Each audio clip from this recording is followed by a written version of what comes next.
Looking at modern Ukraine, it is hard to believe that the cradle of orthodoxy and heir to great shrines is now consumed by schisms and hatred. Imprisonment and detentions for faith have become a new reality in the 21st century. The most brutal persecutions in the history of modern Europe. Ukrainian authorities, both ecclesiastical and secular, are eager to get a lot of things accomplished. It's all some form of insanity. It's easy to show off that you've defeated the pro-Moscow church there. The relics of the saints in the Kiev-Pechersk Lavra, God's true disciples. Is there anyone there who considered himself a Ukrainian? There are none. Here are the Ukrainians, they're God's chosen people, as they said. Yet they shout, "Glory to Ukraine," instead of "Glory to God." They've made a big mistake. God will surely punish them for it. We will trace how political projects have destroyed the church for the last 30 years, and we will find out the fundamental causes of the religious crisis in Ukraine. Unfortunately, we were weak.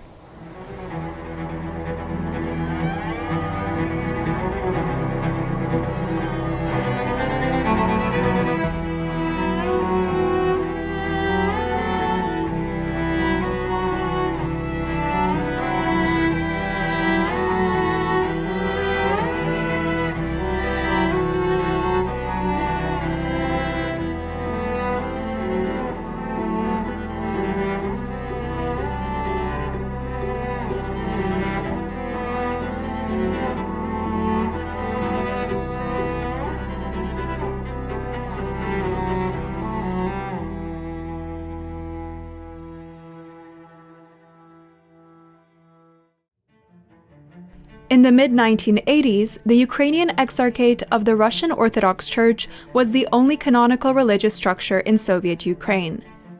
Since 1965, it has been headed by Metropolitan Filaret of Kiev and Galich, known as Mikhail Antonovich Denisenko. It is he who became the key figure in the history of the future split of Ukrainian Orthodoxy, which occurred under the conditions of territorial and ideological changes provoked by the collapse of the USSR. To make our research more complete and to better understand the processes that were taking place at that time, we interviewed Filaret. Now he is 95 years old, and despite his advanced age, he continues to serve in St. Vladimir's Cathedral several times a week. However, Filaret's spiritual journey began many years ago, with an event that influenced a major decision in his life. How did my religious journey begin? Through death. When my father died at the front, the question became, does he exist or does he not exist?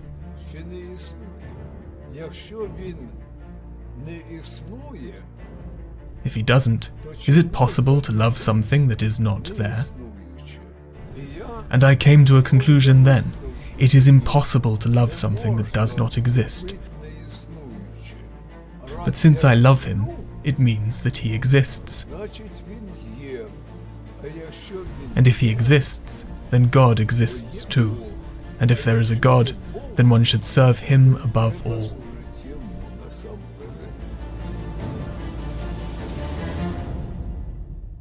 Filaret begins to actively attend the church and become interested in spiritual matters. He enters the seminary and then the academy. Thanks to his zeal and diligence, he succeeds at every stage of his journey. Who is Filaret Denisenko? At the age of 15, he came to the Trinity Lavra of St. Sergius. This is the beginning of the 1950s or late 1940s. Persecutions were still taking place under Stalin's rule. Filaret is a nobody without references, yet makes his way into the seminary and then the academy. At the age of 24, he successfully defended his doctorate, which no one had done since the revolution. He then became a popular rector at the Moscow Academy Seminary, a hierarch, a representative abroad, and the youngest metropolitan of Kiev. He excelled as a preacher, a theologian, a servant, and an administrator. However, this success ultimately led to his downfall. In interviews in recent years, Filaret has repeatedly stated that in the Soviet Union, all hierarchs of the Russian Orthodox Church, one way or another, were forced to cooperate with the Committee for State Security. However, the degree of involvement in this cooperation depended on the choice of the hierarchs. Filaret Denisenko makes a choice in favor of maximum service to the system. This choice has him lead a double life, where power and opportunity go hand in hand with the violation of Christian principles and canons. Contrary to his monastic vows, Filaret allows himself to have a wife and children, thus emphasizing his special position in the church structure and society of the time. He had an adulterous relationship with Yevgenia Rodionova, who died in 1998. He first met her in 1946 when he was a seminary student. He had just been recruited by the Soviet Union's secret service.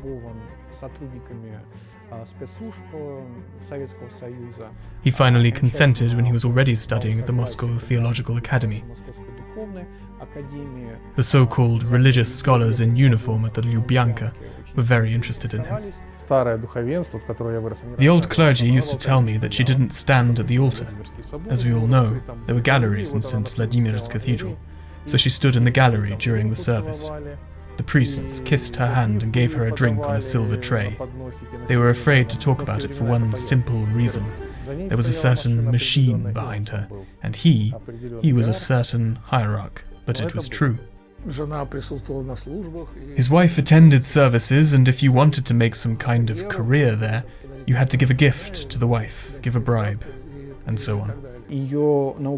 She was known as Herodias in Ukrainian church circles, that biblical character who demanded the head of John the Baptist. Let's be clear, she personifies the negative image of a woman who is engaged in immoral behavior and who wants the downfall of the prophet.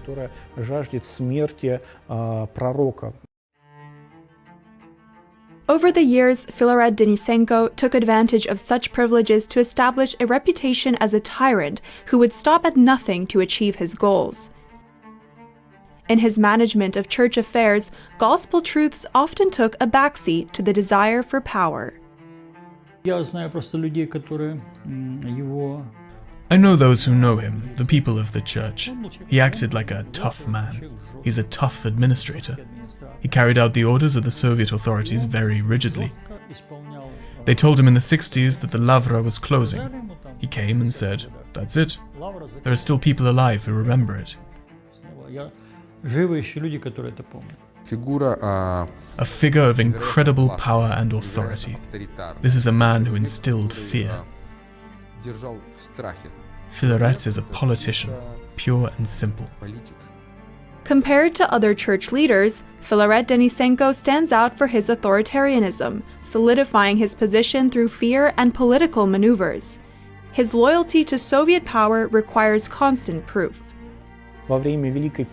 During Great Friday, that is, on the eve of Easter, when all Orthodox Christians express their sorrow for the crucified Jesus Christ, Filaret Denisenko organized a concert of Soviet patriotic songs in the assembly hall of the Kiev Theological Academy. The seminarians were outraged. Those who came to him and expressed their outrage were told that they live under the Soviet regime and must respect it, and then those students were expelled.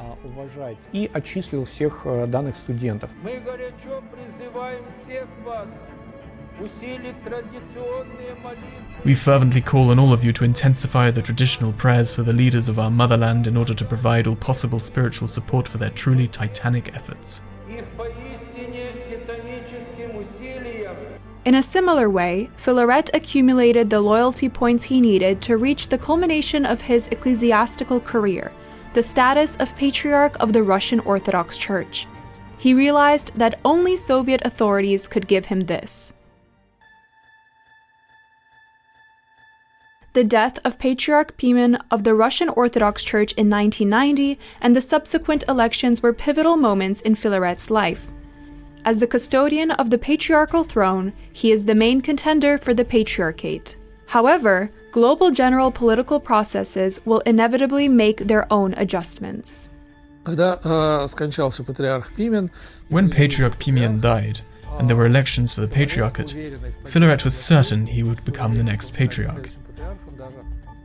He had the round headdress, a kukol, made in advance, confident in the support of the authorities. But the elections were free, and he was not elected. He decided that if he couldn't become the Patriarch of Moscow, he would at least become the Patriarch of Kiev. And even the deceased Nikodem of Kharkov officially stated that Filaret visited the Politburo on the eve of the election of the Patriarchate and reminded them that he had been promised the patriarchal throne. But one of the representatives of the authorities said to him at that time that we can no longer help you. We can no longer help even ourselves. The Soviet Union was already falling apart. The power was no longer the same. The control was no longer the same.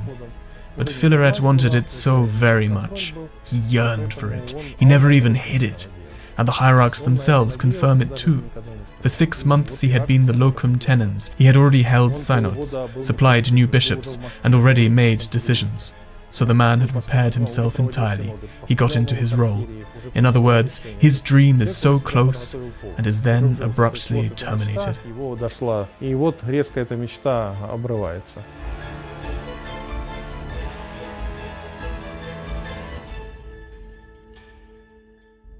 For Filaret, although it is a significant setback, it is not the end. He seizes the opportunity presented by the unstable political situation and his position to create the conditions necessary to achieve his ambitions. In July of 1990, Filaret took the initiative to form his own council in Kiev. The purpose was clear: to force Moscow to grant the Ukrainian Church broad autonomy and consolidate its new status. His arguments had an effect. It was granted to him. In 1990, from the 25th to the 27th of October 1990, the Council of Bishops in Moscow made the decision to grant independence, so that it would no longer be an exarchate, but the Ukrainian Orthodox Church. However, for Filaret Denisenko, this was only a step towards his new goal of full autocephaly of the Ukrainian Church, which would allow him to become the Ukrainian Patriarch. In early November of 1991, a few months before the collapse of the Soviet Union, Filaret convenes another council of the Ukrainian Orthodox Church in the Kiev-Pechersk Lavra. Here he pressures the bishops to sign an appeal demanding autocephaly. Most of the clergy, feeling pressured and threatened, signed the letter, but these efforts did not have the desired effect, only deepening the division and tension in the church community. Well, it is clear. He did not become the Patriarch of Moscow, but it is still the former USSR in subordination. There he has been Metropolitan of Kiev for 30 years, an unshakable authority. Why he chose to be seduced by the Patriarch's kukol is a question he has to answer himself. Why did I take this path, the autocephaly of the Ukrainian Orthodox Church?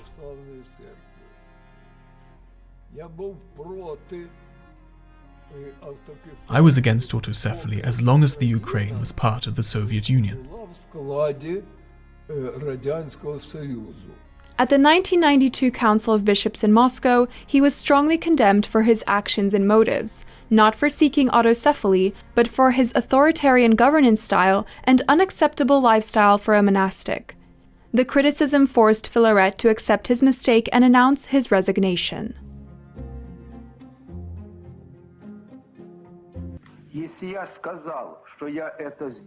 If I say I'll do it, I will. I will file a petition with the Council of Bishops of the Ukrainian Orthodox Church,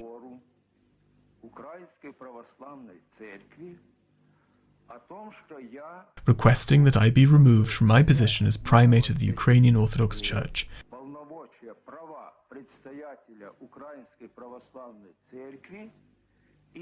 and that a new primate be elected. He broke his promise when he returned to Ukraine. He committed an offense against the Russian Orthodox Church by doing so. He reversed his decision completely. In Moscow, in front of everyone, he said, "Okay, I'm leaving. I understand everything." He swore on the gospel, made a church oath in front of bishops from Russia, Belarus, and Ukraine.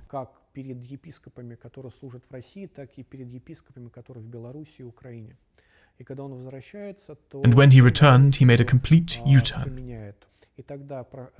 Immediately afterwards, meetings were held in Zhytomyr, where the Ukrainian clergy made it clear that they did not want to see him and that he had behaved very unfavorably towards them.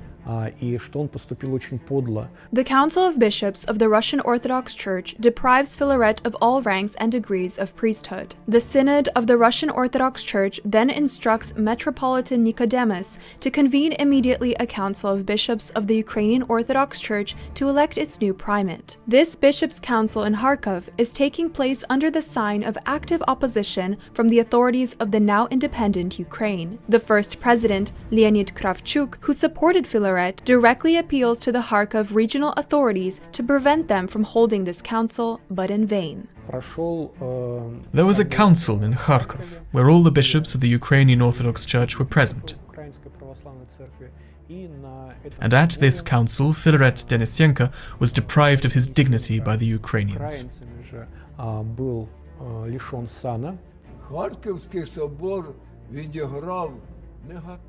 The Kharkov Cathedral played a negative role. Because instead of me as the primate of the Ukrainian Orthodox Church, he chose another primate. And so in Ukraine we had two primates.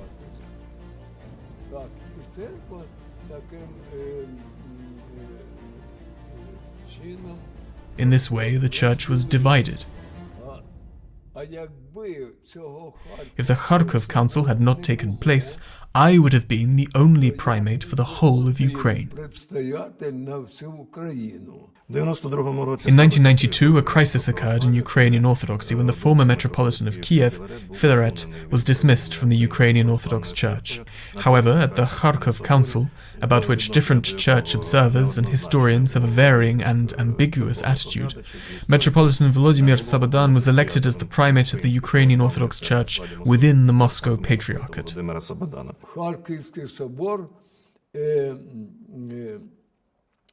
Kharkov Cathedral was held by Marchuk, head of the Security Service of Ukraine. He called up this Council of Kharkov.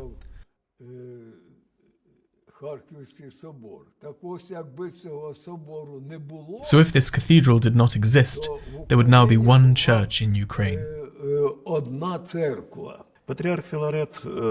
Patriarch Filaret is a product of the Soviet system. His very approach to church governance led to his dismissal by the church when it began to democratize following the collapse of the Soviet Union.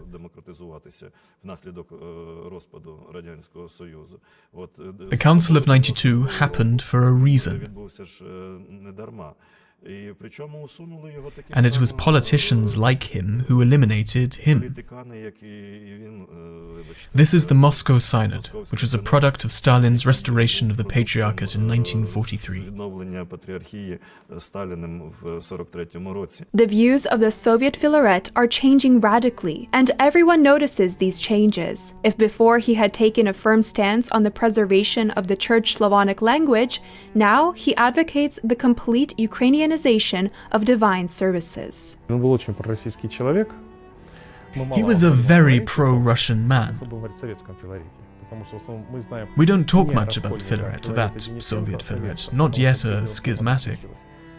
Kiev, it was such a pro-Ukrainian city in the Soviet period. They even appealed to His Holiness Patriarch Alexei I after the war to allow them to sing the Akathista to the great martyr Barbara, whose relics are in St. Vladimir's Cathedral, in Ukrainian. And it was Filaret who reversed this decision when he became Metropolitan of Kiev. There were services there in Ukrainian. In some churches they allowed us to sing there once during the Soviet period. He categorically forbade it, stopped it in every possible way. Even the famous regent of the Vladimir Cathedral, he came to him and said, "Let's select liturgies from the classics, and once a week we'll sing in Ukrainian." But he answered that this will never happen in his time, neither in this century nor in the future. He said it quite literally. It was already during the years of independence, in 91. There are people still alive who remember how he said that there is no Ukrainian language at all, but only a Polish Żydowski dialect. These were his words.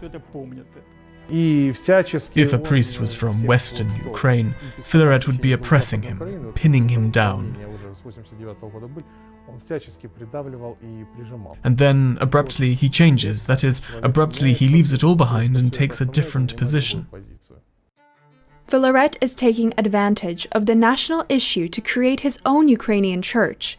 He understands that now is the time for this idea to be capable of being realized. This was during the collapse of the Soviet Union, the growth of national consciousness and what was then called national revival in various republics in the post-Soviet space. Then it was natural that each state would have its own church. Filaret Denisenko promoted this idea. When an independent Ukrainian state was formed, an independent state should have an independent church. However, the issues of church independence are much more complex than might seem at first glance. On closer examination, seemingly logical theses turn out to be far removed from the canons by which the church is organized. This rule that there should be a separate nation and a separate autocephaly, this in principle did not exist in the church. And our church, the Russian Orthodox Church, for 500 years was under the jurisdiction of Constantinople, even though we were maybe more numerous than the Greeks, at least in the 14th century. In spite of this, not 10, not 20, not 30 years, but 500 years, we were in this position, although it was very difficult. It was difficult in terms of sending candidates there every time for ordination, waiting for someone sent by the Greeks, but nevertheless, we continued to pray for the Patriarch of Constantinople and continued to quietly obey him, despite the fact that we had our own independent state and independent people. That is, we did not have this notion of Russian autocephaly then. Romania is an independent state, and the church is too. Greece, also an independent country, and an independent church, and everyone else. Bulgaria, Serbia, Poland, not to mention Russia.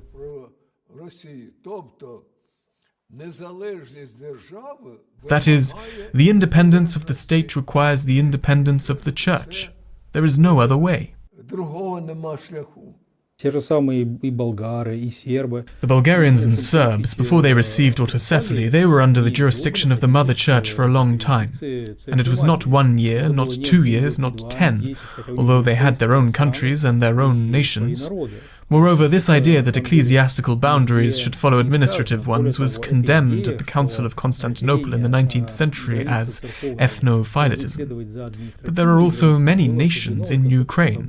Well, then, as it turns out, there should be a church for everyone? Or should it follow the state? Well, state borders change. Even the borders of Ukraine have changed so many times during the 20th century. And each time does it have to be followed by an ecclesiastical border? This has never happened. So it's a fine argument for those who are not knowledgeable, not generally knowledgeable. It is not surprising that when Ukraine became an independent state, it began to demand that the church become independent as well. Suppose they were given autocephaly. What would happen? This autocephaly would not be recognized by Constantinople, because the Patriarch of Constantinople believes that only he has the right to give autocephaly. We gave autocephaly to the Orthodox Church in America in 1970. That's 53 years ago, and Constantinople has still not recognized it. Constantinople would not recognize this autocephaly in the same way that it has not recognized all the other autocephalies that the Russian Orthodox Church has granted. Filaret enlists the support of Ukraine's first president, Leonid Kravchuk, and decides to enter into an alliance with those whom he vehemently criticized and denounced the day before, the Ukrainian autocephalous Orthodox Church. But what is this church structure, founded in 1921 under the leadership of a nationalistic Ukrainian priest, Vasily Lipkovsky? This is another schism that existed in Ukraine and overseas. It is a church that originates from the Civil War, when Ukraine was first under German occupation, and when the Petlyurovtsi ruled there, and then some of the Ukrainian priests decided to establish their own church.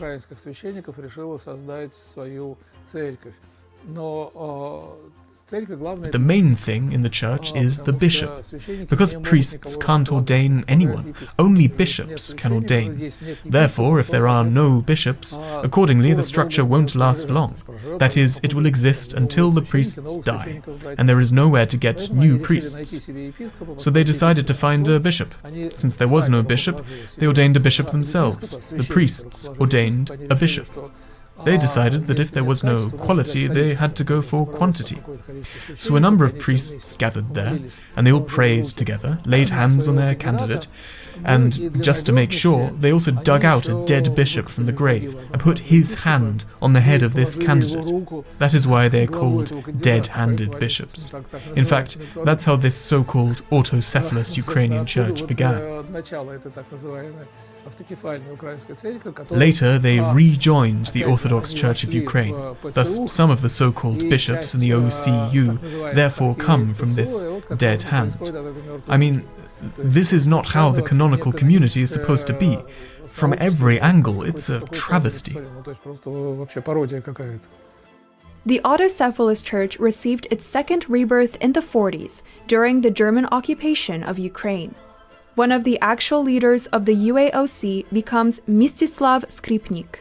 This religious organization receives its next revival in the early 90s, when Mstislav Skripnik, already 92 years old, flew to the USSR. The revival of the UAOC inspired many clergy of the canonical Ukrainian church to transfer to the UAOC. The reason for this was the hopeful temptation of receiving autocephaly from Constantinople. They crossed over, but the people wouldn't accept it, so they had to go to Western Ukraine. Half of the clergy of the UAOC, if we look at the biographies of these bishops, they were priests from Donbass, who went there immediately in 1992. Ecumenical Patriarch Dimitrios, who was prior to Bartholomew, said that he would bless Ukrainian autocephaly, and they believed him.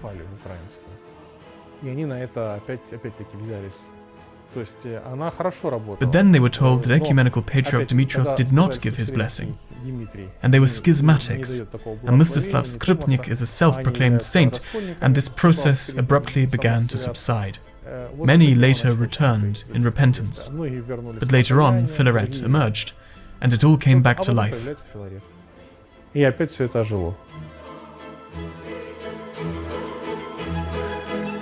In June of 1992, Denisenko holds the All-Ukrainian Orthodox Council at his Kiev residence, which is attended by the bishops of the UAOC and deputies of the Verkhovna Rada of Ukraine. As seculars, this cathedral is attended by the working staff of the residence. The event gets the name the Unification Council of the UOC and UAOC, which will result in the abolition of both structures, replaced by the Kiev Patriarchate. Leonid Kravchuk convinces Filaret that Mstislav Skripnik should be appointed Patriarch of the new church structure in order to attract the nationalist-minded part of society. Filaret is forced to agree. Having become Patriarch, Skripnik, however, remains living in the USA, where he dies a year later. To avoid a split among the autocephalous churches in western Ukraine, Filaret again makes concessions, handing the patriarchal throne to Volodymyr Romaniuk, an autocephalous nationalist. Romaniuk's patriarchate is turbulent, and he regularly receives threats. He suspects Filaret, with whom he had extremely difficult relations. 2 years later, Romaniuk dies in a mysterious way. He was found dead on a bench in the botanical garden. The circumstances of his death are still unclear and give rise to many speculations and theories. The funeral of the second patriarch went into history as Sophia Black Tuesday. The leadership of the Kiev Patriarchate decides to bury Romaniuk on the territory of St. Sophia Cathedral. This was forbidden by the authorities, as the cathedral is a historical and architectural monument protected by UNESCO. However, the funeral procession, which included activists of the national organization Una Unso, attempted to break through police cordons on Volodymyrska Street and enter the territory of Saint Sophia of Kiev, but without any success. They started digging the grave right on the pavement in front of the entrance. They managed to fill it with dirt only by night. Many people were struck by the cruelty of the act. It was the first time that religious confrontation took such forms. Finally, after many compromises and concessions, Filaret Denisenko came to the point of heading the Kiev Patriarchate, which he had created. At the Council of Domestic Councils convened by him, he is chosen as primate and receives the title of Patriarch of Kiev and all Rus Ukraine. I know that all this was done by God's will.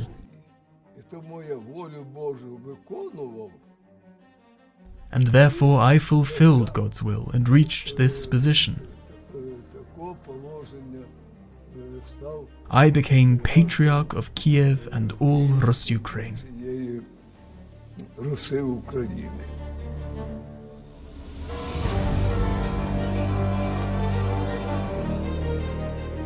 On the 22nd of October 1995, in the Vladimir Cathedral, Filaret was grandly enthroned.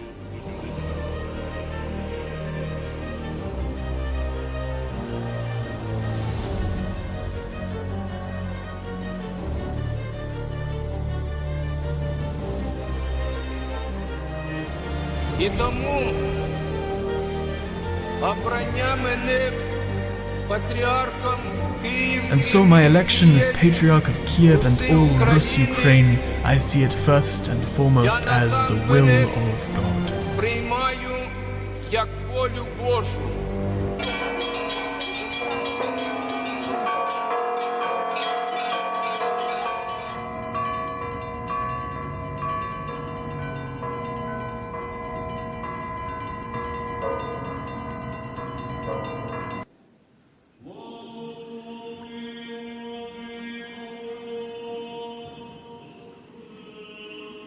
Now the Kiev Patriarchate has been liquidated and is not even recognized by the Ukrainian state, and Filaret, deprived of his former influence and power, is no longer needed either by the new president or by his young associates who betrayed him for the sake of personal interests. He lost everything that he had built up over decades, no longer having time for a new rise.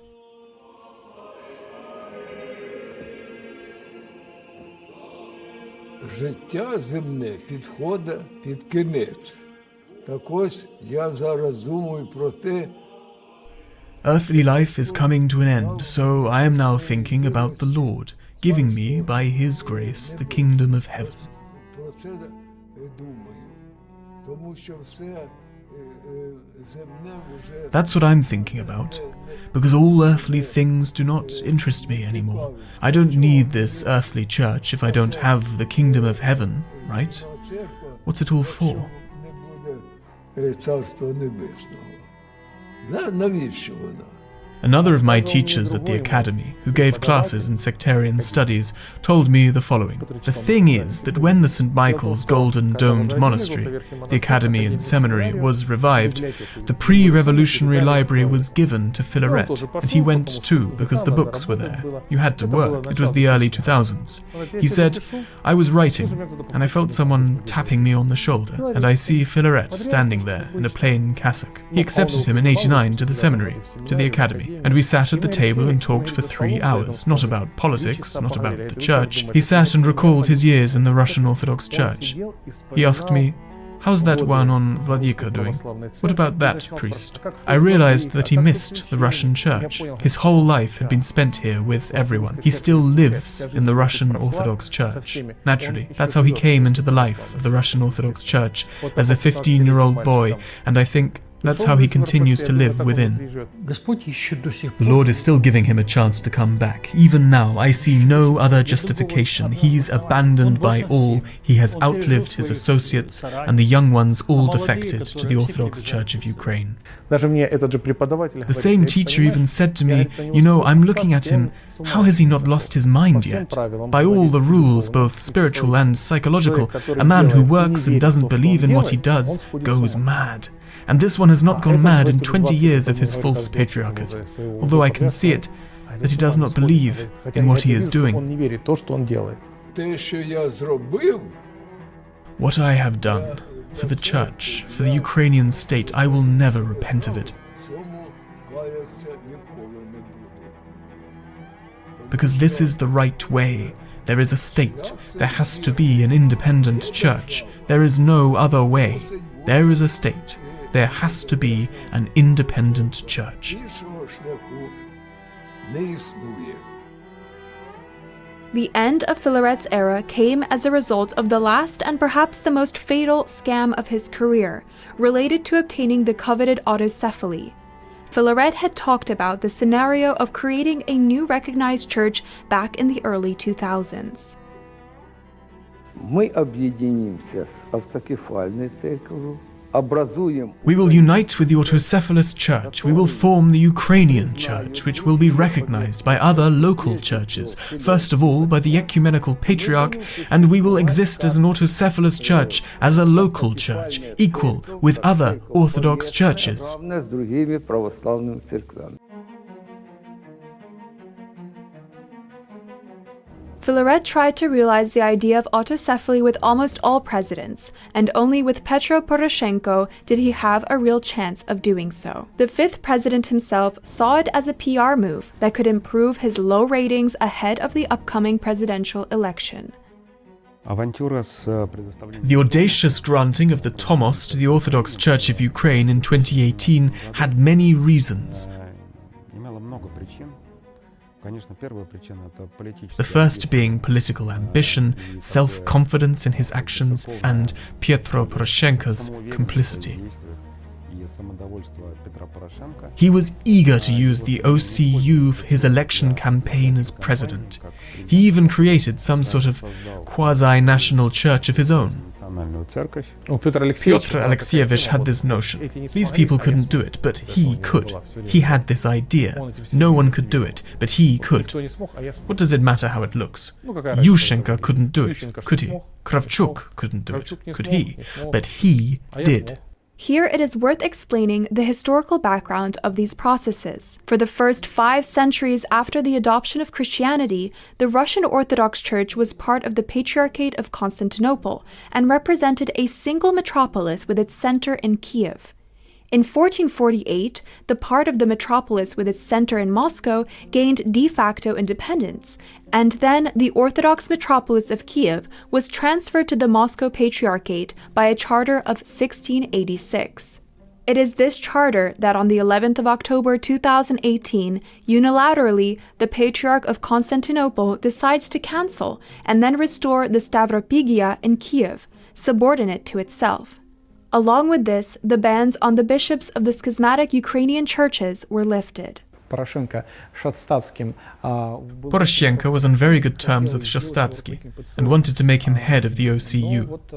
But Filaret Denisenko said, no, I'll lead it. And Petro Poroshenko even agreed to this. But here the representatives of the Patriarchate of Constantinople got involved and pointed out that they would not be able to recognize Filaret Denisenko. Although they lifted the anathema against him in 2018 and sort of recognized him as a clergyman in high dignity, they're still against him. Poroshenko persuaded Filaret to nominate Epifanius Dumenko, his closest associate, for the post of primate. Filaret goes into this with the assurance that Epiphanius's appointment will be nominal, and all real ecclesiastical power will still belong to him.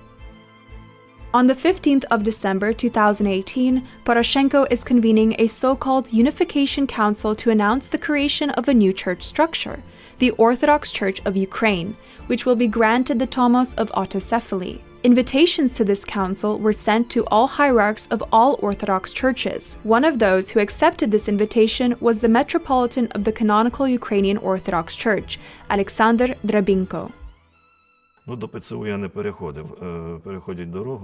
I didn't cross over to the OCU like you'd cross a road. I joined the process that was initiated by Patriarch Bartholomew. all bishops, including those of the Moscow Patriarchate, received letters inviting them after the 11th of October, after the abolition of the Act of 1686, to the Unification Council that took place in Sophia of Kiev. Some responded to this. There were 15 bishops who signed an agreement that they would come to this Unification Council. However, for various reasons, they did not come. Vladika Simeon Vinitsa and I joined the council. Bishops of the Autocephalous Church and bishops of the Ukrainian Orthodox Church of the Kiev Patriarchate joined the council. The canonical ordination of Alexander Drobinko and Simeon Shostatsky gave a weighty argument in the question to legitimize the new church. Alexander himself speaks of this with undisguised superiority. At this council with Vladika Simeon, as undeniably canonical bishops, we were invited in full vestments with our titles. The cathedral titles, that we have. The other bishops of both the Autocephalous Church and the Kiev Patriarchate were invited as vicar bishops because their appeal for their admission to the local Ukrainian Orthodox Church was accepted.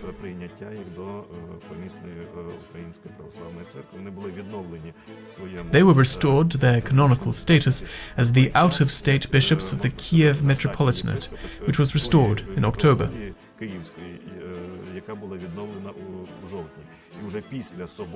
And after the council, in fact, we, together with Vladika Simeon, were the host party that united this whole process with the blessing of Patriarch Bartholomew, under the auspices of the exarchs who headed the council.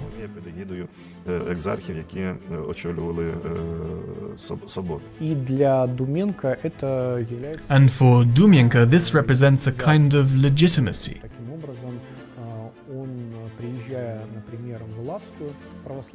He can come, for example, to the Church of Greece, kiss the bishops of the Greek Church, and he can say, "I am ruling those bishops who are ordained according to the Church's apostolic tradition, and they kiss my hand. Then you can recognize me." However, the question remains why the other 15 Ukrainian Orthodox Church bishops whom Drobinko mentioned did not come to the council, even though they gave Poroshenko prior consent. Our episcopate of the Ukrainian Orthodox Church did show loyalty, and this was due to the fact that then his beatitude, Onufry, was quite firm. He was firm, and the bishops did not flinch. Yes, I know that in addition to the two who crossed over, another 12 to 13 bishops hesitated. But in the end, they did not decide to cross over and refused. Poroshenko was waiting for them in the Ukrainian house. They did not appear before him because his beatitude Onufrius showed firmness, and they did not go against him. We decided to ask this question directly to Alexander, as a direct witness of all the behind-the-scenes intrigues going on around this cathedral. There are so many reasons for this. Political and ecclesiastical. I would probably refrain from answering right now. If it doesn't air, I'll just tell you. If these participants had taken part in the council, Metropolitan Simeon would have been elected. If Metropolitan Simeon had been elected, then Poroshenko's promise to Filaret that Metropolitan Epiphany would be elected would not have been fulfilled. If Metropolitan Epiphany had not been elected, Filaret would not have dissolved the Kiev Patriarchate, and there would have been no participants from the Kiev Patriarchate. But I ask you to keep this off air. It's for your understanding. It's got a pretty serious twist to it. The exarchs of the canonical church who gave their preliminary consent turned out to be simply not needed by Poroshenko, as their presence would have prevented him from using Filaret in his plans. And they did not want to move after the elections, as it was obvious that they would get nothing in the new structure. On the 6th of January 2019, the solemn procedure of signing and handing over the tomos takes place in Istanbul, after which it immediately becomes clear to Filaret that he has been deceived and was simply used. He has no power, nor does his Kiev Patriarchate, which was legally liquidated when the Orthodox Church of Ukraine was created.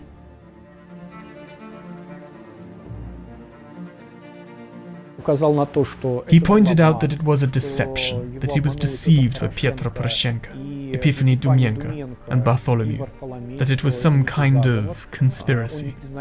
He does not recognize this Tomos now. He believes that if everything was fair and right, he should have become a patriarch, that is, a primate. Epiphanius begins to actively transfer the churches of the former Kiev Patriarchate under his jurisdiction. Filaret miraculously manages to keep the St. Vladimir Cathedral and the residence he built back in Soviet times. From Filaret Denisenko's point of view, the achievements that he attained in the early 90s, like his own church, patriarchate, and so on, all of this was destroyed and sold to Western partners and Constantinople. From this point of view, Filaret Denisenko can even be understood. He's the main architect of the creation of the OCU, I guess, but he truly expected that he would remain patriarch and lead it, that he would outsmart everyone there, including Constantinople. But Constantinople is not at all interested in any separatism. The terms of this Tomos, which sort of granted the autocephaly of the Ukrainian Church, in fact, it is not even autonomy, it is very limited self-government. And, of course, the power-hungry Filaret, though already very, very old, could not endure this, so he went into yet another schism of his life. Now he has made a schism inside a schism, and is in opposition to everyone. Well, he's that kind of man. Such is his fate. Now, in the OCU, Denisenko is on the list of bishops. He is the patriarch at rest. True, he is displaced from the second number. He used to follow Epiphany Dumienko, but moved to the penultimate place. I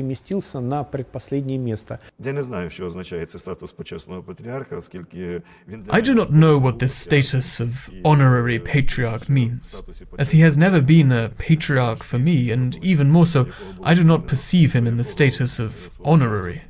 This is the former Metropolitan of Kiev, who was sacked, and about whom at one time, before the appeal was accepted in 2018, Patriarch Bartholomew himself in 1992, Kravchuk sent Zhulinsky to talk to Patriarch Bartholomew on the account of both Patriarch Filaret and the future of the church.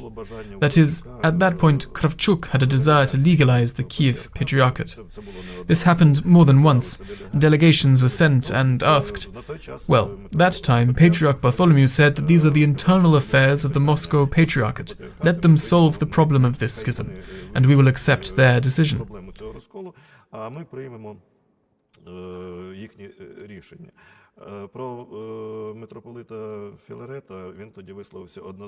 When it came to Metropolitan Filaret, he then said unequivocally that no one would recognize Filaret as a bishop. So, until 2018, the Fanar and Patriarch Bartholomew perceived Metropolitan Filaret as a defendant, more precisely, someone condemned. How is it as of today? He has been restored to his priestly ministry, but not to the positions he held since 1995, although he is celebrating some anniversary of his enthronement today. The issues of church independence have always been sharp in religious disputes. Political slogans, substitution of concepts, and labeling have become their natural attributes. Because of this, it is sometimes difficult for parishioners to determine which churches have real freedom and which churches merely imitate its presence. When the year 1990 and 91 came, Alexei II gave a tomos for the self-government of the Kiev metropolis. It was completely independent in its decision. Completely. We supplied ourselves bishops, divided dioceses, conducted canonizations, opened new monasteries, and so on. That is, it was not even discussed with His Holiness in Moscow. At all. Not at any level. Even the minutes of the synod, like in Belarus or Kazakhstan, were not admitted for certification. And there was no influence of those in power on the Ukrainian Orthodox Church in general.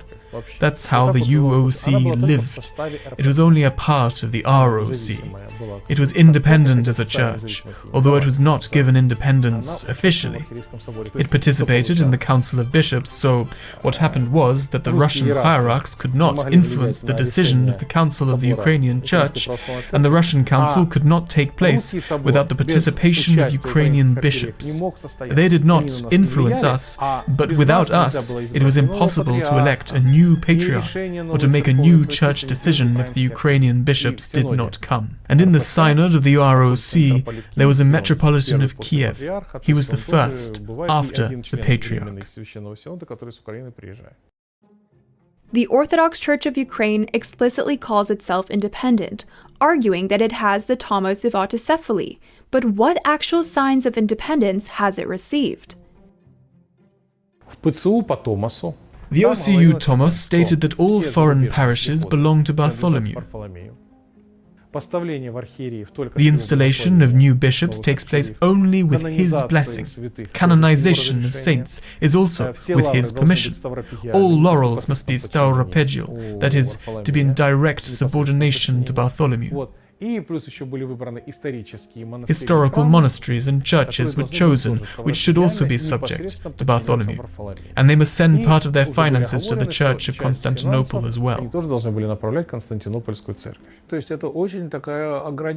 In other words, it is a very limited autonomy. And when it was just part of the Moscow Patriarchate, the Ukrainian Orthodox Church had much more independence and autonomy than according to the Constantinople Tomos. This becomes one of the main arguments of Filaret's criticism of Epiphanius. The current conditions of the autonomy of the autocephalous Church are very different from those that Filaret has always declared. I criticize him for making the Ukrainian Church subordinate to the Patriarch of Constantinople.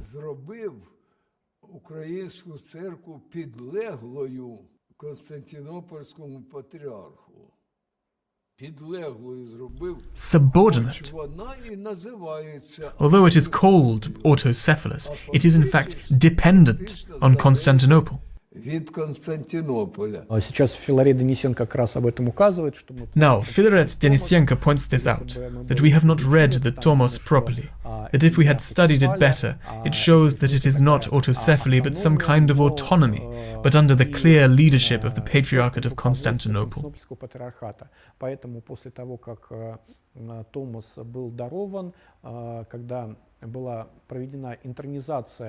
Therefore, after the Tomos had been granted, during the enthronement of Epiphanius Dumyenka in St. Sophia Cathedral, Denisenko never served with Epiphanius again.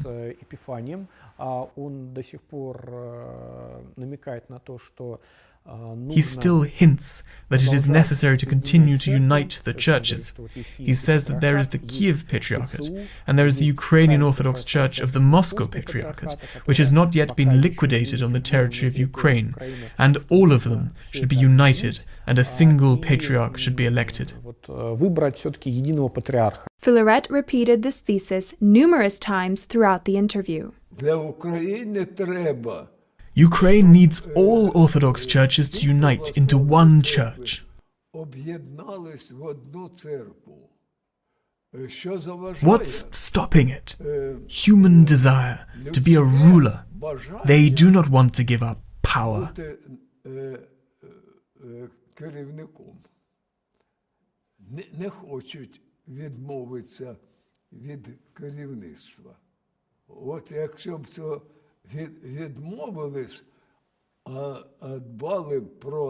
If they rejected it, if they cared about Ukraine, then they would convene a council and elect a primate, and there would be one Orthodox Church in Ukraine.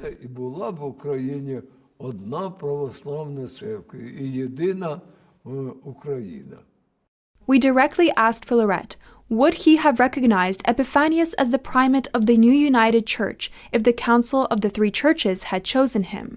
If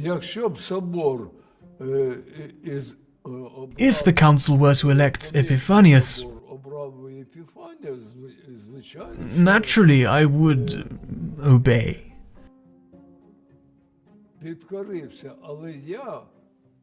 But Patriarch, I wouldn't have been able to run the church then, because I'm a patriarch, and they're metropolitans.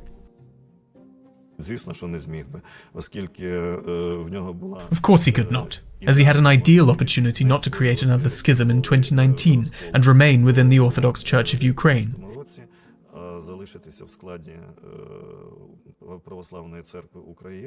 Even with the same title of honorary patriarch, but he did not want that, and he began to restore the religious organization, Ukrainian Orthodox Church of the Kiev Patriarchate. He is no longer seen in government agencies as some serious figure to take the lead. Firstly, there is his age. Secondly, the representatives of the Ukrainian Orthodox Church of the Moscow Patriarchate will not agree to move to some structure which he will head because of his past.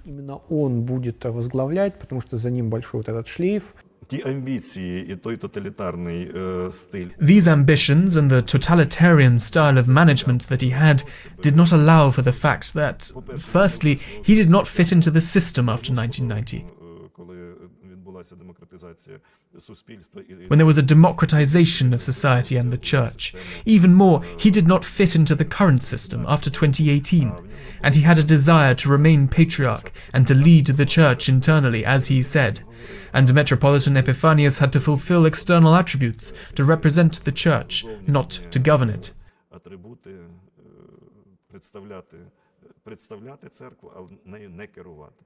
That is, this style and attachment to the Metropolitan, the former Metropolitan of Kiev, Filaret, has not gone anywhere. It is in his blood. He is a product of the Soviet system and a pure reflection of Moscow Orthodoxy in its specificity. In his criticism of Epiphanius, Filaret also uses quite logical arguments from the plane of canon law. He reproaches not only Constantinople, but also questions the legitimacy of Epiphanius himself as a clergyman. Denisenko says that until the year 2018 for all Orthodox churches, I was a person under anathema, which means I could not ordain anyone. But I ordained Epiphanius Dumienko. This ordination is ungodly, so the man in question is just a man. And this man is now ordaining other people as bishops and priests. Then it turns out that now the whole OCU is just a collection of laymen. From the point of view of the average person, it is outwardly an ordinary Orthodox church. However, the basic elements that relate to the liturgical life, the calendar, and the perception of the basic values, it's all remade and turned upside down.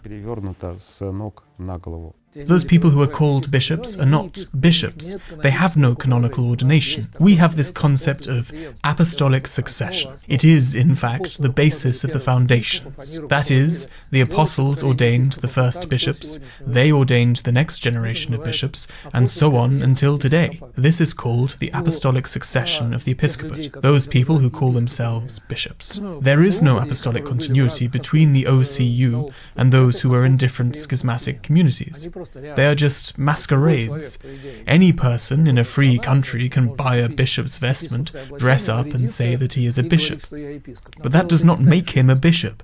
And even those on the inside, who somehow have a theological education or at least an understanding of canonical and dogmatic foundations, they understand perfectly well that this is not a church. They understand perfectly well that they are coming here for the sake of affirming Ukrainian nationalism. The man who dresses up as a bishop, the sacrament he administers, it is not a sacrament. The services they serve, they are not valid. They're just staged. It's like wax fruit. It may look like the real thing. I mean, you can't even eat it.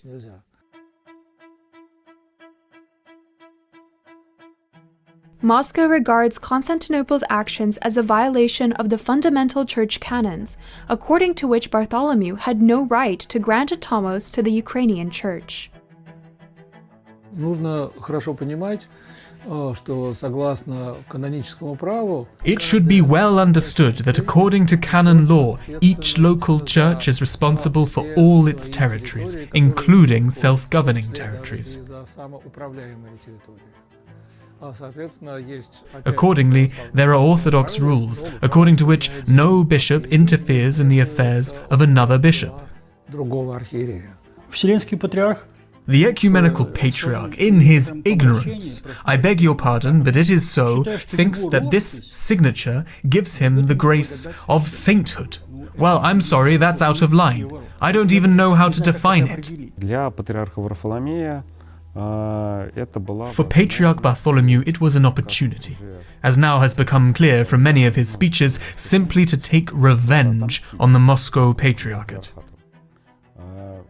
За несговорчивость.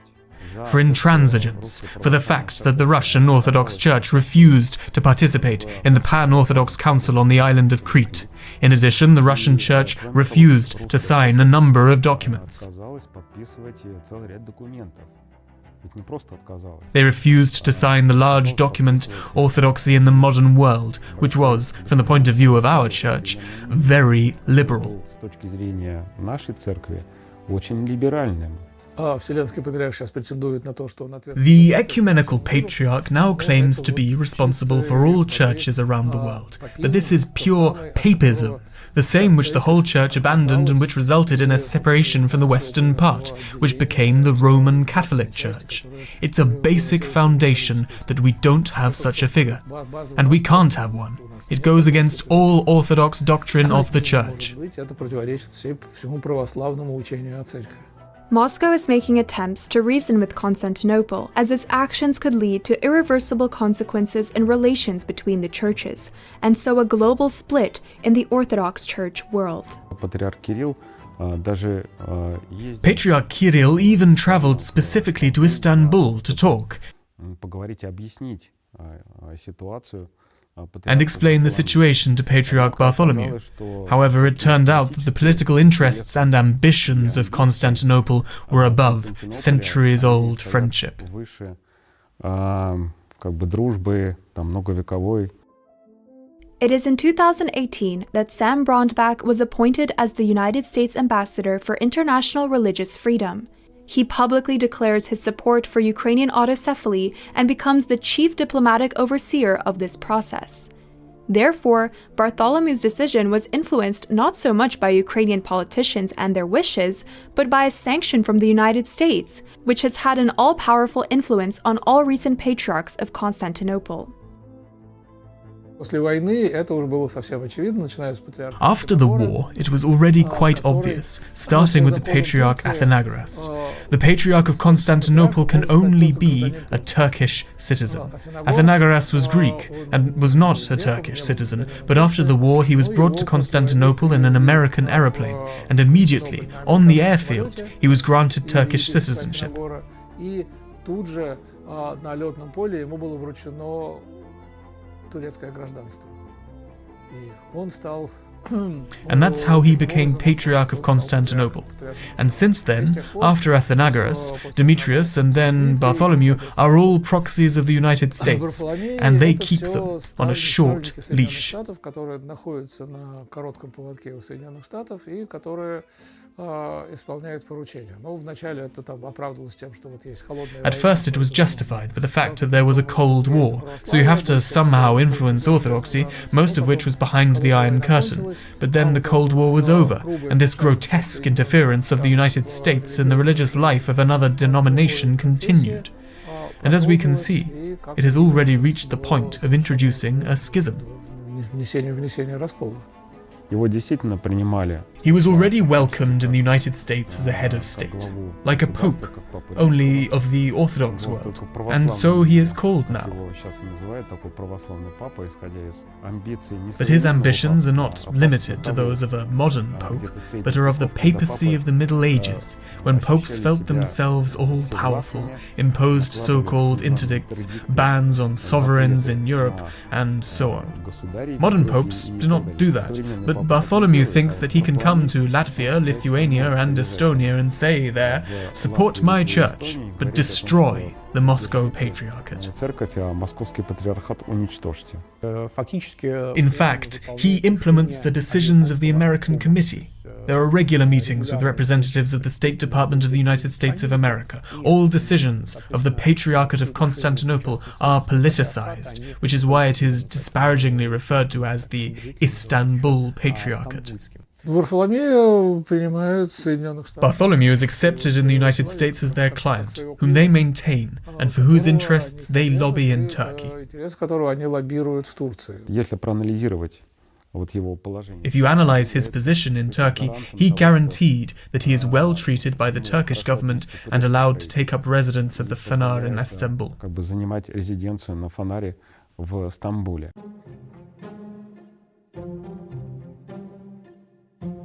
As for Epiphanius, he owed his rapid career growth primarily to Filaret, who in the shortest possible time made him a metropolitan and then the second man in the Kiev Patriarchate.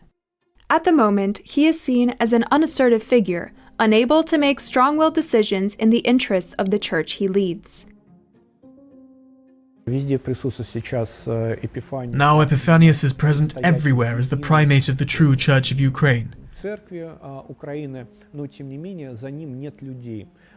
But nevertheless, there are no people behind him.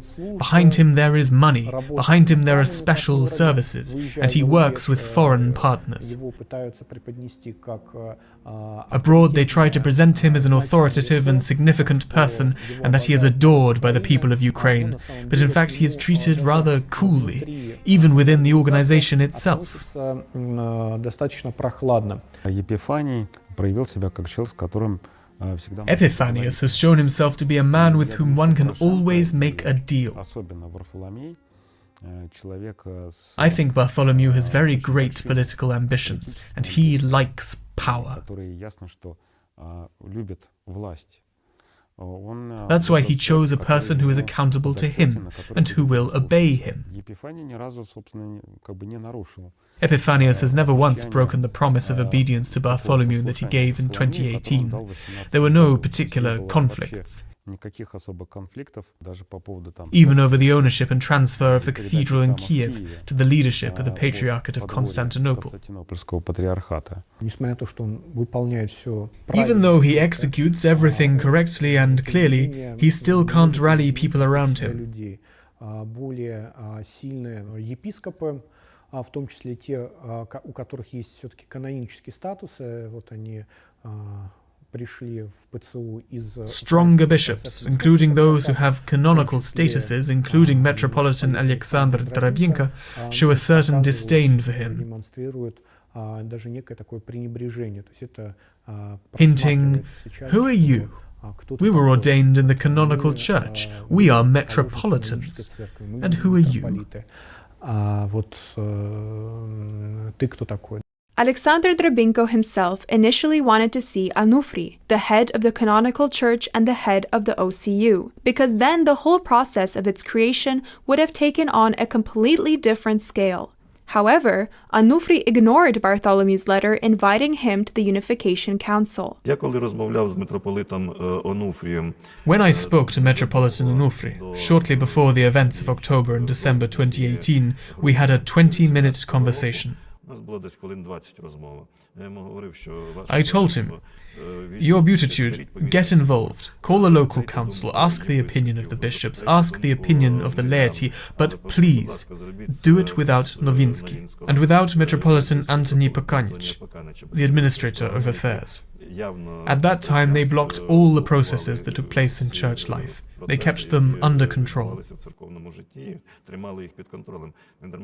It is not without reason that Novinsky was called the watchdog of church life in Ukraine, to which Metropolitan Onufri replied to me, "I was told in Moscow that there will be no Tomos, no Unification Council, and no autocephaly." I said, "Well, Your Beatitude, it is your will, you do as you wish, but I know that there will be a council, and I will be a participant in this council." He said, "Well, Sasha, do as you please. As a matter of fact, we separated peacefully during that period. It was the 16th of July, 2018. Just like that. I became a participant in further events that were connected with the granting of autocephaly and the Tomos. In this regard, Metropolitan Onufri was encouraged to not only ban me, but also deprive me of my dignity. They are not anathematized. They are not expelled from the church, because Metropolitan Onufri still counts on the repentance of both Shostatsky and Dorobenko. So there is still a possibility for them to repent.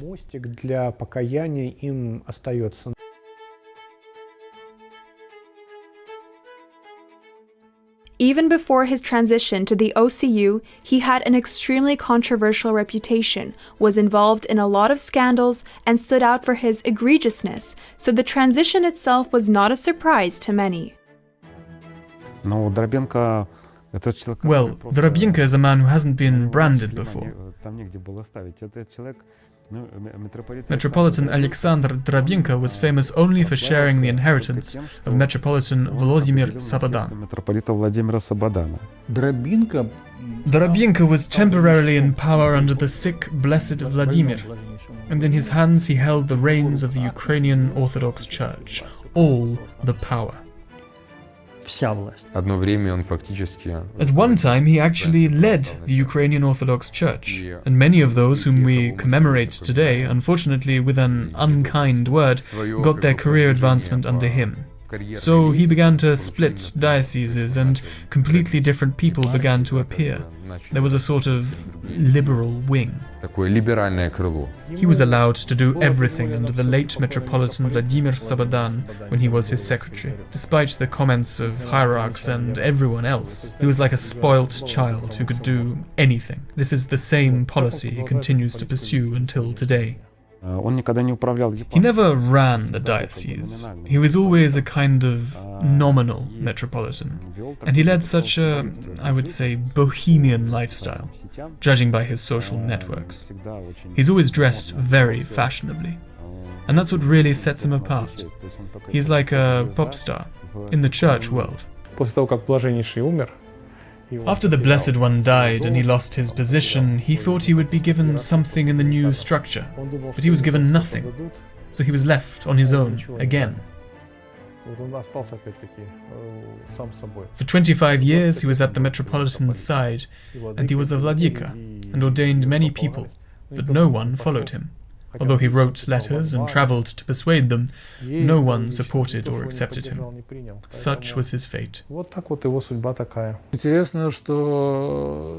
It is interesting that when he was still a layman and studied at the Kiev Theological Academy, his PhD thesis was condemning the Ukrainian schism. I even have it somewhere, with his signature. But, you see, man is a flexible creature.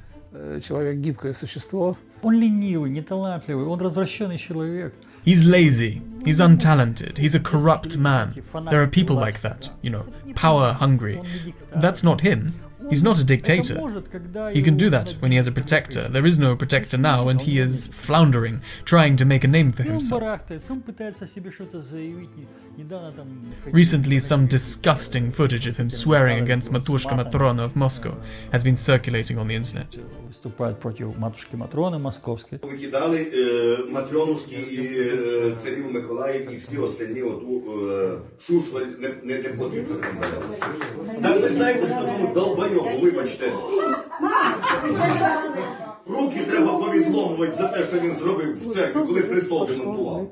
Вибачте, я прошу пробачення. На коліна стою і прошу, що у мене просто немає інших слів, що можна було. Престол зламати. Was Mr. Dorobenko into sodomy? Yes, he was. And more than once. In church circles, it's come out more than once in the form of his love letters. Was there a case? Yes, there was.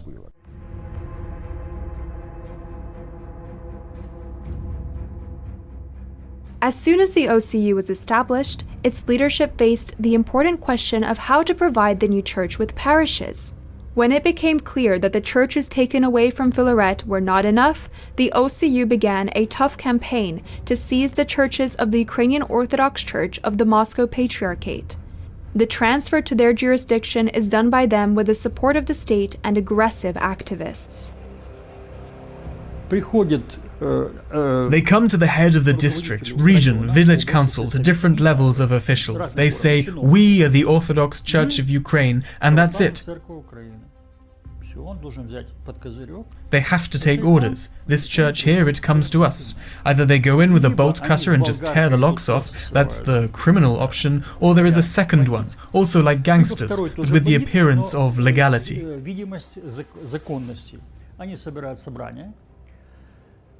They convene a meeting of the community, at which they decide this. But the community does not have the right to decide on the jurisdiction of the church.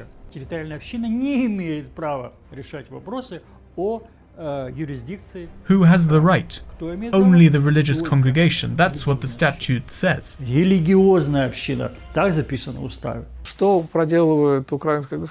What should the Ukrainian state be doing, they say? Let us decide by a vote of the whole village. What do you want? Do you want it to be the Moscow church, or do you want it to be our native Ukrainian church? 90% or 85% of people do not go to church, do not know anything, do not support the church in any way, but they amicably vote for it to be our native Ukrainian church. While the real congregation, as a rule, always votes in favor of the church remaining canonical. Churches have been seized en masse in this brazen way. For example, in the Cathedral of St. George in Lvov, one day the deputy governor came with law enforcement and activists. They kicked the parishioners out of the church and held a vote, and thus transferred the church to the OCU. I mean, it's just outrageous. When they hold some of these gatherings about the transition to the OCU, sometimes people there do not know what jurisdiction they are moving to. This is turning into some kind of phantasmagoria. Before this church takeover, we had about 13,000 parishes. That's a huge number. And now, of course, no one knows the figure. Nothing is known at all. They took a lot of them. So what? The churches stand empty.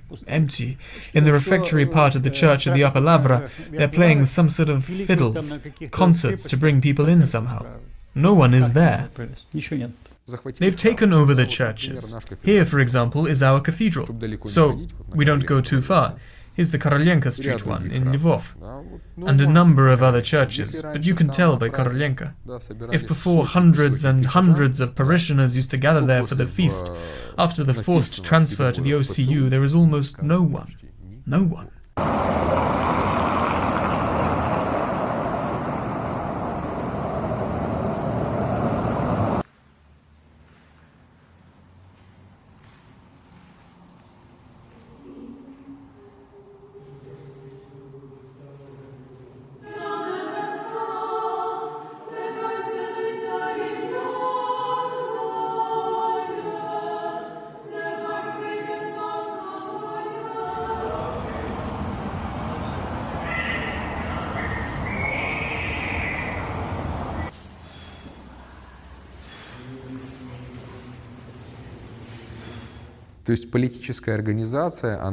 That is, a political organization of Christian people in principle does not attract adherents. And it's doomed, of course.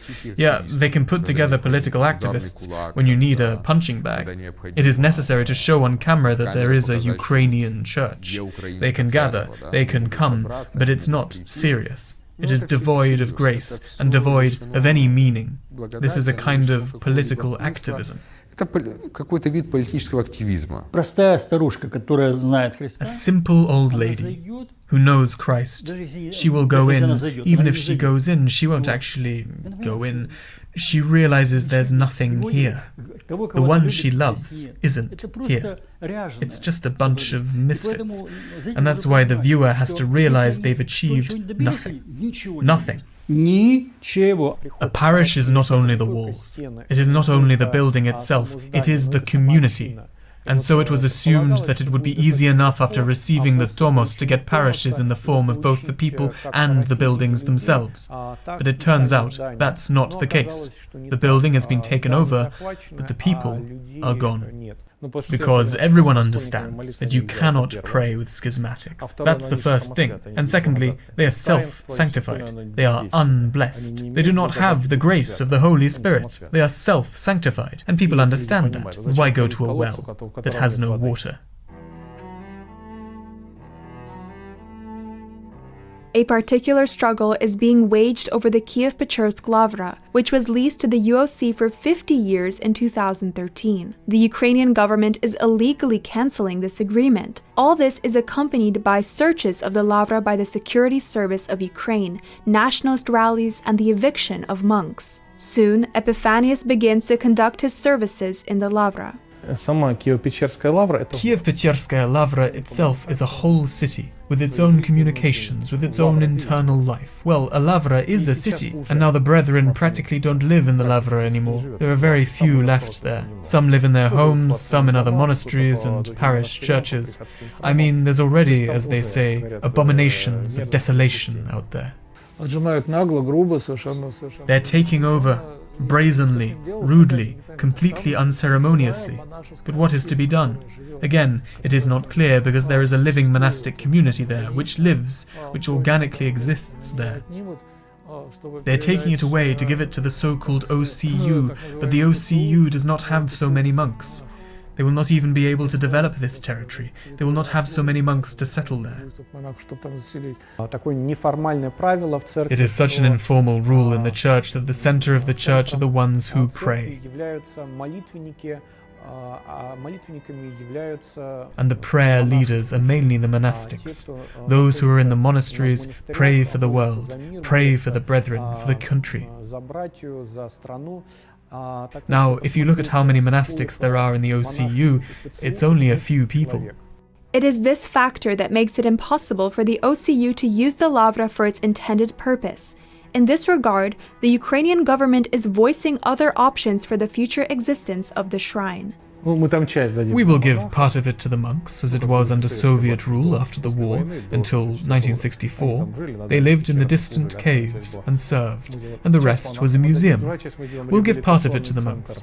Another part we will give to a rehabilitation center for AFU soldiers. The third part we will make a museum and center of all religions of Europe.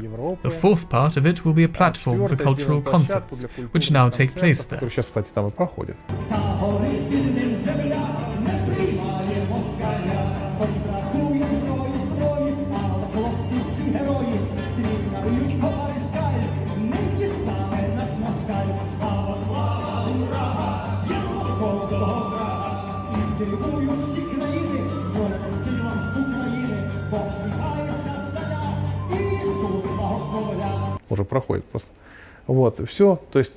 They have a purely godless attitude towards the Lavra, that is, not as a shrine, but as some historical monument near which we can raise our own finances and have cultural events. The church, for them, is just a hobby group, an opportunity to fool the electorate. They don't understand. The part that is responsible for the connection with God, unfortunately for them, it is dead. Therefore, they are unknowing fighters against God. From the point of view, probably, of the authorities, they have such a magical consciousness, a pagan consciousness, that whoever possesses this center of power of Ukrainian Orthodoxy rules Orthodoxy. But, as we know, in Christianity, magic does not work. The situation that has now developed around the Kiev-Pечерsk Lavra is abnormal. The Kiev-Pечерsk Lavra belongs to the church. Because of the lack of unity in the church, that's why the security service checks and controls everything. It's a consequence of this. Це наслідок цього. Києво-Печерська лавра вона і належить. The Kiev-Pечерsk Lavra should and does belong to the Ukrainian people. This is the heart and soul of the Ukrainian people. And of course, I am very sorry that this is the way the state and society have to go today regarding this shrine. Стосовно цієї святині.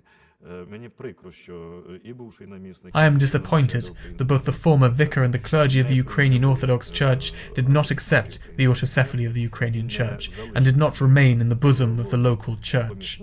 Whatever the authority, it was still necessary to find a common language to stay in the Lavra.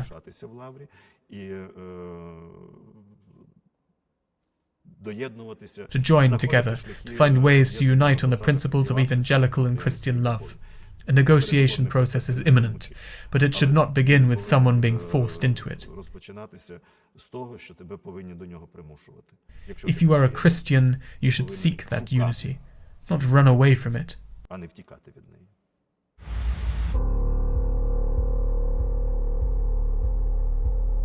In addition to the seizure of churches, the Ukrainian authorities are actively repressing believers.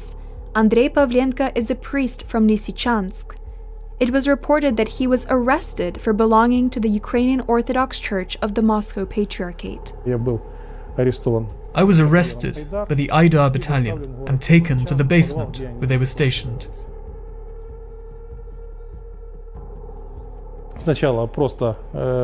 At first I was just beaten up, as is usual in Ukraine, telling us what scoundrels, imbeciles, separatists we are, and so on. What is our Russian church? Who is our patriarch? Who is our president? And everything else.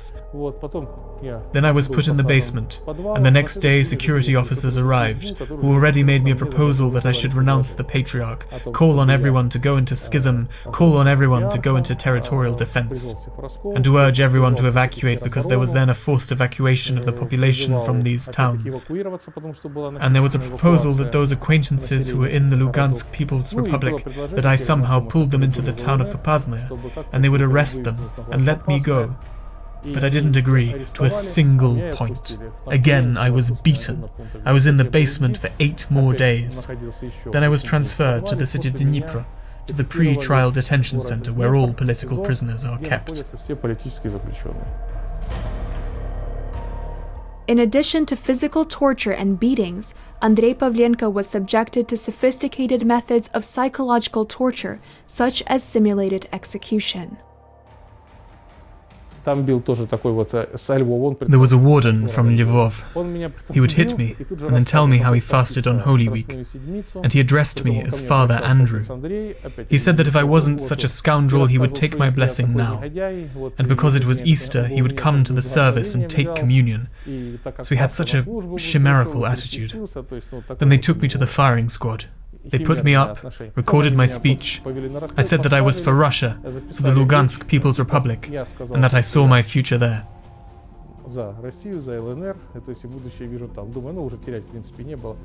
I thought there's basically nothing left to lose.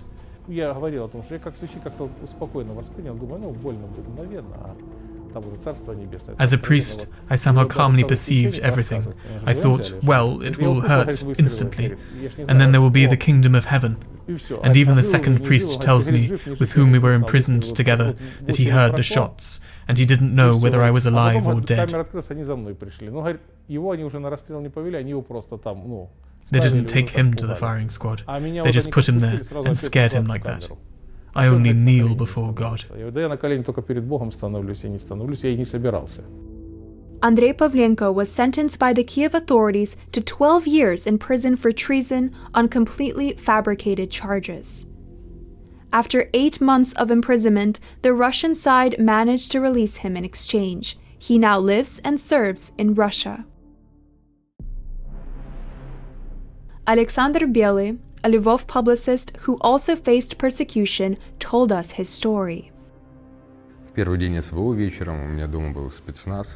On the first day of the special military operation in the evening, I had SWAT, intelligence agents, witnesses, investigators, a bunch of people at my house in the evening. Just madness. It's obvious why. I, like many Russians, was waiting for my own people. I never hid it. I've always been open about it.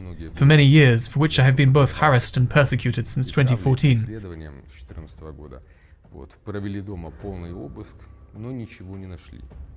They did a full search of the house, but they found nothing. They didn't plant anything, even though they could have.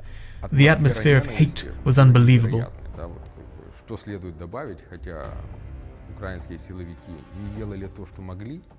What should be added is that although the Ukrainian security forces did not do what they could have, they did not find the ammunition depot, Russian passports, and so on, the hatred with which they are charged was very strong. It can now be stated unequivocally that practically everyone who raised his voice in defense of the church throughout the years, they all disappeared in intervals of a few days.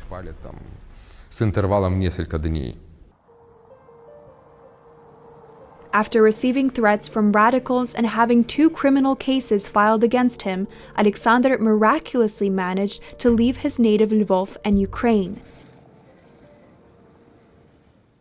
Jan Taksur is a Kiev-based writer and publicist who has always openly condemned the establishment of the OCU and the schism. On the 10th of March, 2022, he was arrested by SSU officers on charges of high treason. Armed men came to my house and said they were from the security service of Ukraine. They searched my house for about 5 hours. They took me first to the security service prison, where I stayed for 2 days, and then to Lukyanivska prison, also known as the pre-trial detention center, where I stayed for about 6 months. I've actually been charged under the harshest article, 111H1, that's 12 to 15 years in prison, with confiscation of property. I was in quarantine, I was in the political corps, and I was in a purely criminal cell twice. They have a nice habit of transferring me from cell to cell. It's a form of pressure. You've settled in, haven't you? I'm fine, I've made friends with somebody, got together, some of the rough edges got rubbed off. Oh yeah? Come here, sweetie. Now go to these guys. Let's see how you survive there. It's a form of pressure. There was the specific goal to judge and lead to a quick conviction. And if nothing changes and they don't manage to get someone, some serious figure in exchange for me, I will be sent to a penal colony, without question. And even if I had it on file, under unclear circumstances, met with unidentified individuals. Question.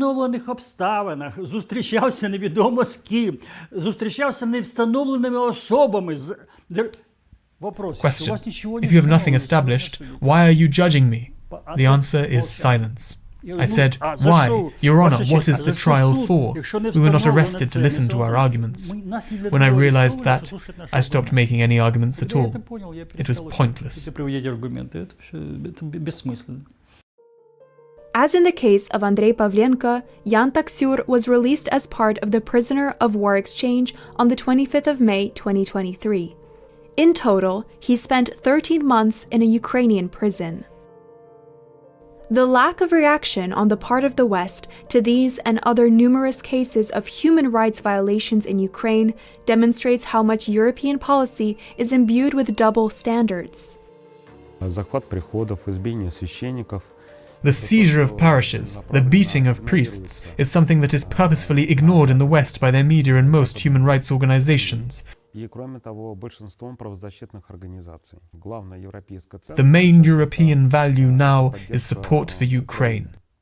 And that is why public, religious, and political figures are in a daze. Against the backdrop of repression, many clergy of the Ukrainian Orthodox Church are forced to leave their homes and seek refuge in Russia. The Belgorod Diocese of the Russian Orthodox Church is actively involved in supporting them. Мы приняли 40 священнических семей. We received 40 priestly families, mostly from the Izum-Konotop metropolis.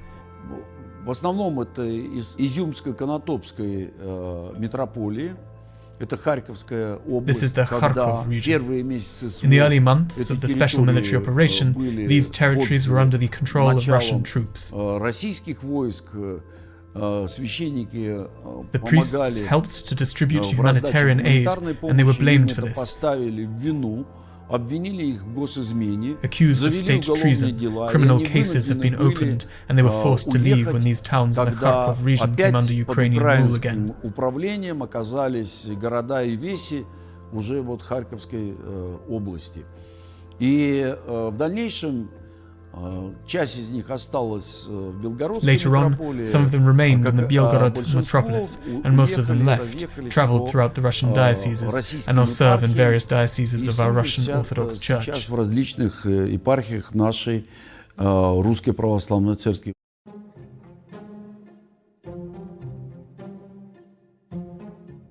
Considering the causes and manner of the OCU's emergence, its principles of promotion, its dependence on the government, and its use of nationalistic ideas as the main way to attract parishioners, the question of the historical prospects of this church structure arises. It has prospects as long as it's going to be supported by the Ukrainian state. It cannot survive on its own. It can only live on artificial nutrition provided to it by the state. In essence, we are saying that both the FANAR and the OCU, which is its brainchild, are part of a more global project, destruction of orthodoxy in Ukraine, or its conversion to Catholicism. At first in a milder form through a schism, through the Ukrainian schism in the OCU, then the OCU's conversion to Greek Catholicism, a more acceptable form of Catholicism, and complete oblivion. When I was being processed for the exchange, a Defense Intelligence of Ukraine officer came in. Well, we were doing the paperwork. He must have been from Lvov. I sat there writing all this formal paperwork. He sat there doing the paperwork too.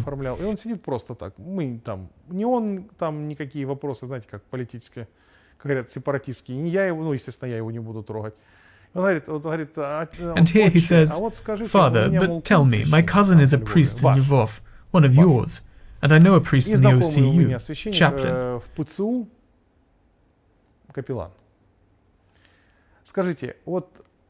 Tell me, where do you think the OCU should end up?" I say, a union. That's what you're saying. That's what they're saying, and that's what you're all saying. You're not the first one I'm asking about this.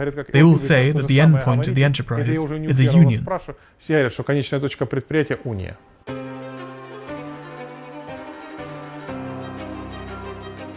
The schism dealt a colossal blow to Ukrainian Orthodoxy. For 30 years of independence, the authorities used the church for their own ad hoc political purposes, which no one remembers today. All they left behind was a robbed country and a divided people, deprived of their spiritual support. This was actively taken up by the United States, using the split as a tool to weaken world orthodoxy and destroy the unity of the Slavic people.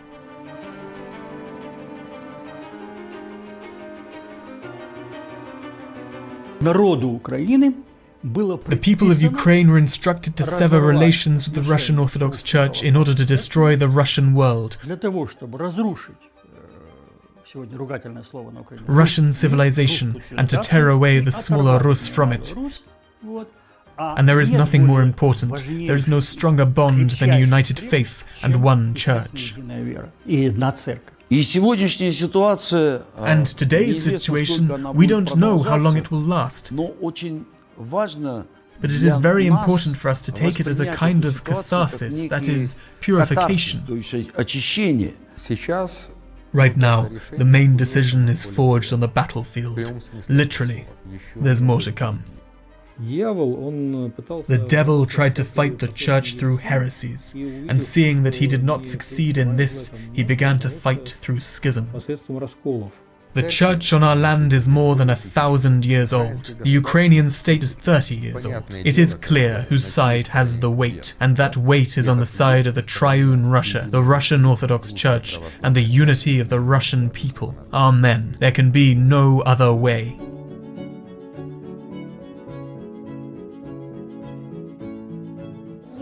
People will come to their senses, the enmity will end, and the Church of Christ will be united again. I believe that there will be peace and unity. People will stop feuding. God will work all things out. and there will be no more schisms. All will be well. Amen.